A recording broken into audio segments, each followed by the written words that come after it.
پتہ ہے اس رکوع سے پہلے والے رکوع میں بنی اسرائیل کے واقعات چل رہے تھے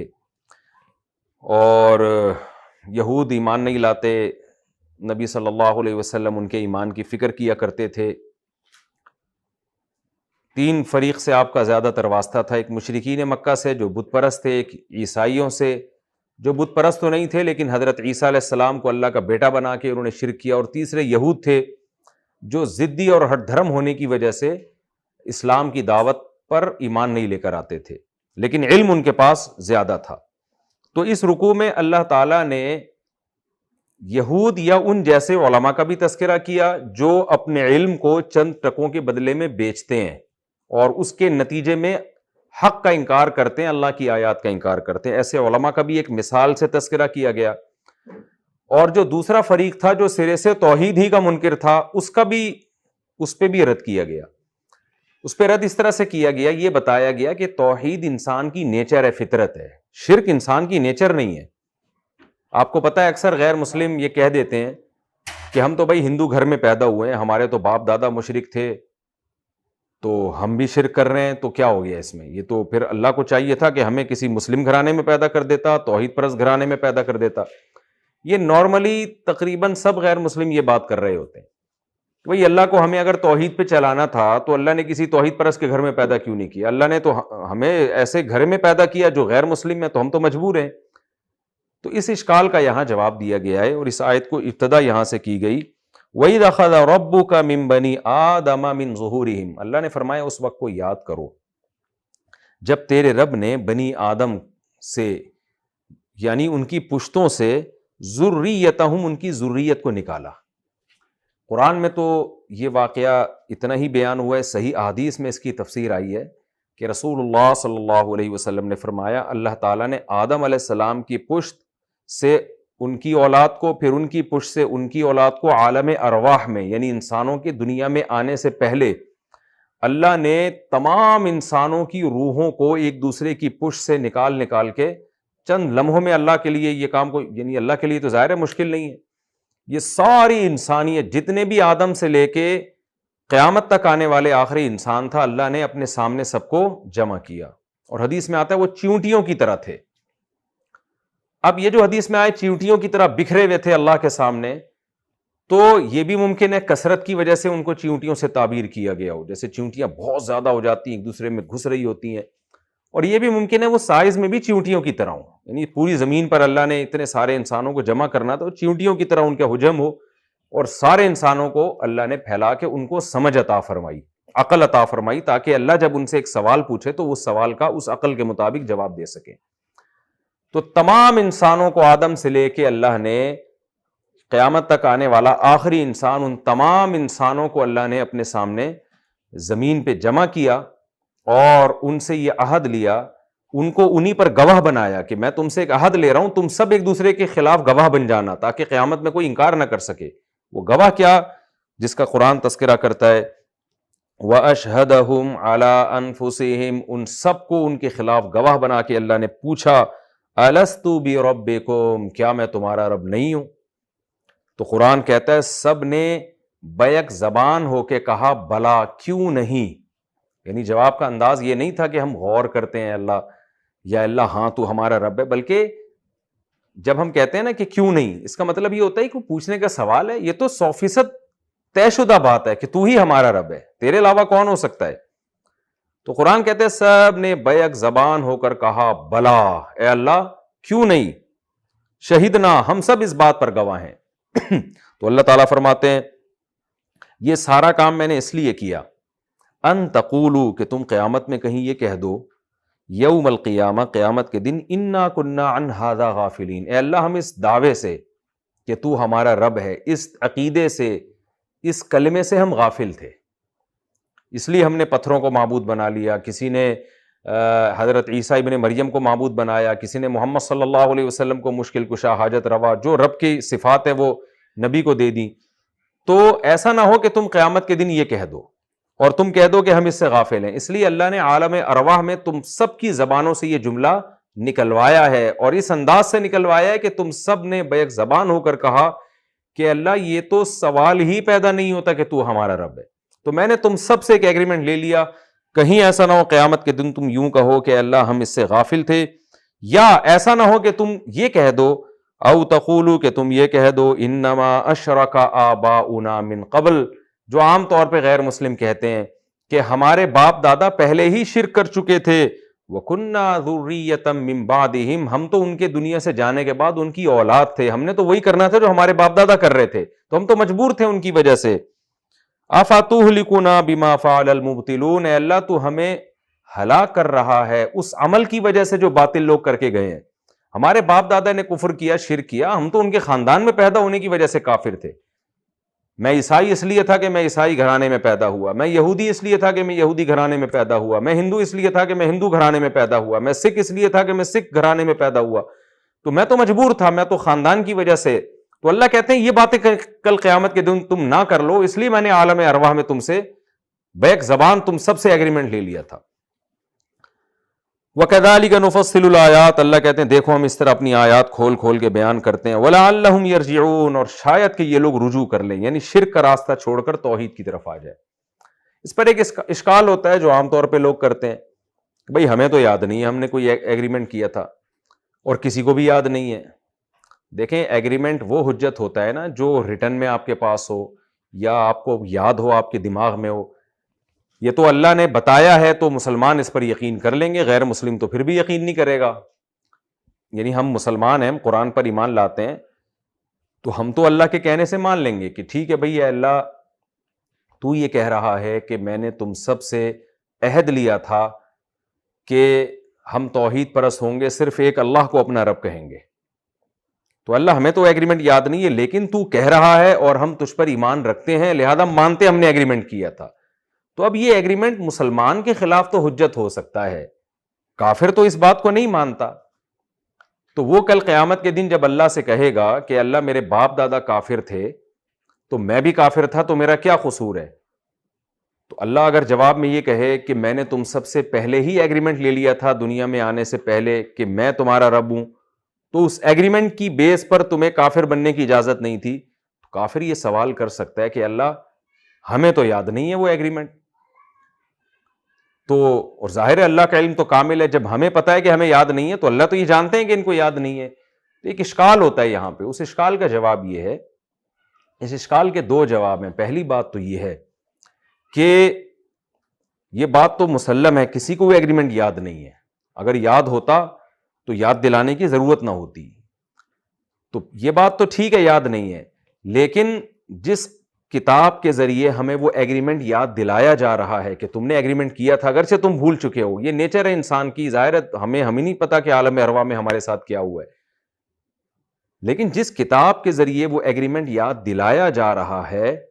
اس کتاب کے برحق ہونے کے دلائل اللہ نے بہت زیادہ قائم کر دیے۔ اس کی مثال ایسے ہے جیسے آپ کسی شخص سے کہتے ہو کہ آپ نے مجھ سے یہ گھڑی خریدی تھی اور آپ نے یہ گھڑی مجھ سے 2 لاکھ روپے میں خریدی تھی، اور آپ کا مجھ سے ایگریمنٹ ہوا تھا کہ یہ 2 لاکھ روپے آپ مجھے دیں گے۔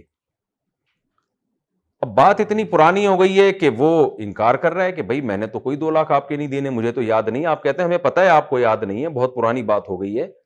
لیکن اس پر دیگر گواہ موجود ہیں، اور وہ ایسے ہیں کہ ان کے برحق ہونے کے دلائل الگ سے قائم ہیں۔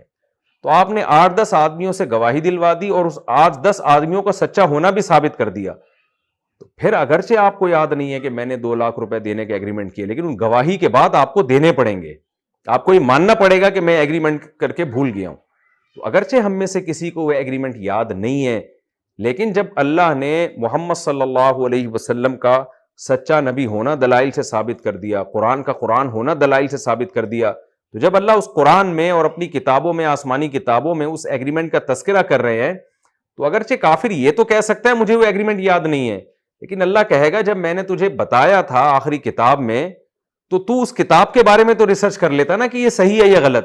تو تحقیق کرتا، تجھے پتا چلتا کہ یہ کتاب سچ بولتی ہے، اس کے بعد تجھے اس ایگریمنٹ کا اقرار کرنا پڑتا۔ تو ایک بات تو یہ ہے۔ اس سے بھی زیادہ واضح جواب جو علماء نے دیا ہے وہ یہ دیا ہے کہ اصل میں قرآن یہاں یہ بتانا چاہ رہا ہے کہ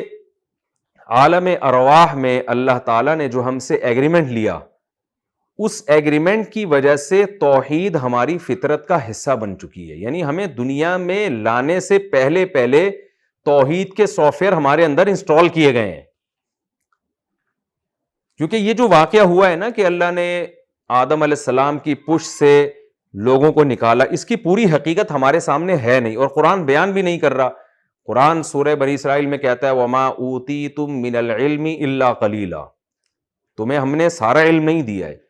اس آیت کی وجہ سے اللہ کیا کرتے ہیں, ساری چیزوں کو ڈیٹیل میں بیان نہیں کرتے ہیں. جیسے روح کے بارے میں سوال پوچھا تھا کہ روح کیا ہے, تو قرآن نے نہیں بتایا ہمیں روح کیا چیز ہے, بلکہ قرآن نے کہا اللہ کا ایک حکم ہے بس, جب وہ جسم میں ہوتا ہے تو ہمارے اندر حیات ہوتی ہے, جب وہ باڈی میں نہیں ہوتا تو ہم مر جاتے ہیں. اس سے زیادہ قرآن نے روح کو ڈیفائن کیوں نہیں کیا, اس کی وجہ قرآن خود بیان کرتا ہے وَمَا أُوتِيتُم مِّنَ الْعِلْمِ إِلَّا قَلِيلًا, تمہارے پاس علم بہت تھوڑا ہے, یعنی جتنی نالج ہے نا اس حساب سے تم اتنا ہی جواب سمجھ سکتے ہو, اس سے آگے جواب تمہاری سمجھ میں نہیں آئے گا. تو یہاں بھی قرآن نے ہمیں پوری ڈیٹیل نہیں بیان کی, ابہام رکھا ہے, اجمال رکھا ہے, ہمیں نہیں پتا ہوا کیا تھا. بس قرآن نے اتنی بات کی ہے, حدیث سے اتنی بات پتہ چلتی ہے کہ ہماری پیدائش سے پہلے عالم ارواح میں ہماری روحوں کو پیدا کیا گیا. اچھا, پھر حدیث میں یہ بھی آتا ہے کہ دوبارہ ان کو پھر لوٹا دیا گیا آدم علیہ السلام کی پشت میں, یعنی دوبارہ پھر یہ عمل ریورس ہوا ہے. ایک دفعہ سب کو دنیا میں لا کے اللہ نے عہد کیا, اس کے بعد دوبارہ اس عمل کو ریورس کر کے عدم میں, جیسے ہم پہلے تھے ویسے اس حالت عدم میں ہمیں لے جایا گیا. اس کی پوری حقیقت معلوم نہیں ہے, لیکن اس سے اتنی بات قرآن جو بتانا چاہ رہا ہے, جو ثابت کرنا چاہ رہا ہے, وہ یہ ہے کہ تمہارے دنیا میں آنے سے پہلے اللہ نے تم سب کو جمع کر کے تم سے اقرار لیا, اور تم نے ببانگ دوہل یہ اعلان کیا کہ اللہ تو ہمارا رب ہے. اس کا نتیجہ یہ نکلا کہ تمہاری روح میں توحید اور اللہ کی ربوبیت کا اقرار یہ تمہاری روح میں شامل ہو چکا ہے. اب جب تمہاری روح میں یہ شامل ہو چکا ہے, تمہاری فطرت کا حصہ بن چکا ہے, تو پھر یہ کہنا کہ میرے باپ دادا چونکہ شرک کیا کرتے تھے اس لیے میں شرک کرتا ہوں, اب یہ بات بنتی نہیں ہے. اس لیے کہ باپ دادا کے دین کو تم اس وقت فالو کرتے جب تمہاری نیچر بھی اس کو اپیل کر رہی ہوتی. جیسے کچھ چیزیں ہمارے کلچر کا حصہ ہوتی ہیں, ہم اس کو فالو کر رہے ہوتے ہیں اس لیے کہ ہمارے باپ دادا کرتے ہیں, وہ ہماری نیچر کا حصہ بن جاتی ہیں. لیکن اللہ یہ ان آیتوں میں یہ بتا رہا ہے کہ تمہارا باپ 100 بتوں کی عبادت کرتا ہو, تمہارا پورا خاندان شرک پرست ہو,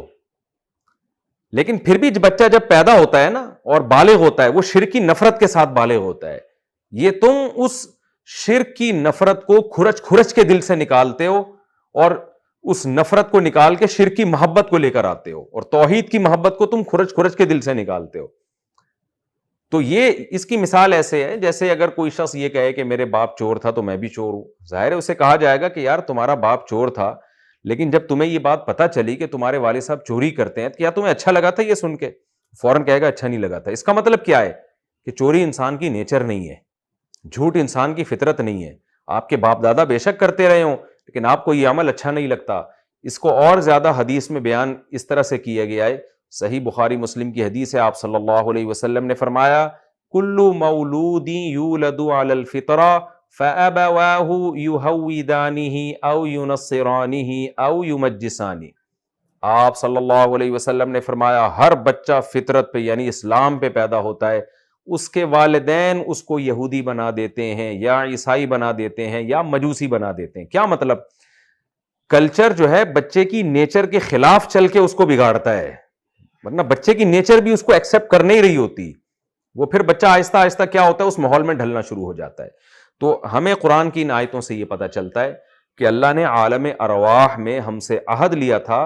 اور اس عہد کے نتیجے میں توحید ہماری نیچر میں ہماری روح میں شامل ہو گئی تھی. اسی وجہ سے اللہ نے فرمایا کہ ان تقولوا یوم القیامت انا کنا عن ھذا غافلین. یہ سب میں نے اس لیے کروایا کہ تم کل قیامت کے دن یہ نہ کہہ دو کہ اللہ ہم اس نعرے سے غافل تھے. وہ نعرہ کیا ہے؟ تو ہمارا رب ہے, ہم اس سے غافل تھے. تم غافل نہیں تھے, تمہاری نیچر میں نے یہ نعرہ داخل کر دیا تھا. تبھی انسان جب توحید پر بیان سنتا ہے اس کو اچھا لگتا ہے, جب شرک کی بات سنتا ہے اس کو برا لگتا ہے, الا یہ کہ اپنی نیچر کو وہ چینج نہ کر لے. او تقولوا, یا تم قیامت میں کہیں یہ نہ کہہ دو انما اشرک آباؤنا من قبل,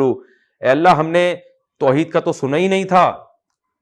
ہم غافل تھے اس سے. یہ بھی نہیں کہہ سکتے اس لیے کہ تمہاری فطرت میں ہے توحید, اور یہ بھی نہیں کہہ سکتے کہ اگرچہ ہماری فطرت میں تھا لیکن ہمارے باپ دادا جو ہے وہ شرک کر رہے تھے تو ہم نے شرک کیا. تو بھئی تمہارے باپ دادا جو کر رہے تھے تمہیں خود غلط لگ رہا تھا, وہ تمہیں صاف پتا تھا کہ یہ غلط ہے, تمہاری نیچر بھی اس کو اپیل نہیں کر رہی تھی, اس لیے تم باپ دادا کا بھی قیامت کے دن حوالہ نہیں دے سکتے. وَكَذَلِكَ نُفَصِّلُ الْآيَاتِ وَلَعَلَّهُمْ يَرْجِعُونَ, اس طرح ہم اپنی آیات کھول کھول کے بیان کرتے ہیں اور تاکہ یہ لوگ رجوع کر لیں. یہ جو میں نے بار بار یہ بات کہی ہے کہ ہمیں معلوم نہیں ہے کہ ہم سے کیا ایگریمنٹ لیا گیا تھا,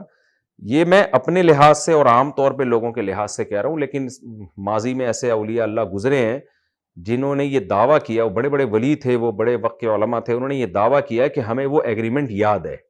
واللہ عالم اس کی کیا حقیقت ہے, عین ممکن ہے اللہ اپنے کسی بندے پر وہ معاہدہ منکشف کر دے. ایسے بہت سارے اہل اللہ دنیا میں بزرگان دین گزرے ہیں جو قسم اٹھا کے کہا کرتے تھے کہ ہمیں وہ ایگریمنٹ اچھی طرح یاد ہے کہ جب اللہ نے عالم ارواح میں ہم سے ایگریمنٹ لیا تھا اور ہم سے معاہدہ لیا تھا. تو یہ اللہ کی قدرت سے ممکن ہے کہ اللہ اپنے کسی نیک بندے کو اس معاہدے کو یاد دلا دے. آگے قرآن کہہ رہا ہے وَاتْلُ عَلَيْهِمْ نَبَأَ الَّذِي آتَيْنَاهُ آيَاتِنَا. میں نے عرض کیا کہ نبی صلی اللہ علیہ وسلم کا واسطہ تین طرح کے لوگوں سے تھا. ایک تو یہ مشرکین تھے, ان کا تو جواب دیا گیا کہ بھئی توحید انسان کی نیچر میں داخل ہے, لہذا یہ کہنا میرے باپ دادا شرک کرتے ہیں اور یا ہمیں توحید کا پتہ ہی نہیں, اللہ کون ہے ہمیں پتہ ہی نہیں ہے, یہ دعویٰ قیامت کے دن نہیں چلے گا. دوسرا رہا مسئلہ یہودیوں کا, تو اللہ نے ایک یہودی عالم کا تذکرہ ان آیات میں کیا اور بتایا وَاتْلُ عَلَيْهِمْ نَبَأَ الَّذِي آتَيْنَاهُ آيَاتِنَا, اور قیامت تک کے علماء کو اللہ نے اس آیت میں ڈرا دیا ہے کہ جن کے پاس بھی علم ہے اگر وہ خواہشات کی پیروی نہیں کریں گے تو اللہ اس علم کے ذریعے جو دین کا علم ہے اس کے ذریعے اللہ ان کو بہت بلند مقام عطا فرمائے گا. اور اگر وہ خواہشات کے پیچھے چلے گئے تو جو عزت وہ چاہتے ہیں وہ بھی نہیں ملے گی, اور ان کی مثال اس کتے کی مثال ہوگی کہ جس پہ آپ حملہ کر کے بھگاؤ تو بھی ہانپتا ہے اور اس کو اپنے حال پہ چھوڑ دو تو بھی ہانپتا ہے. یہ ہانپنا کنایا ہے.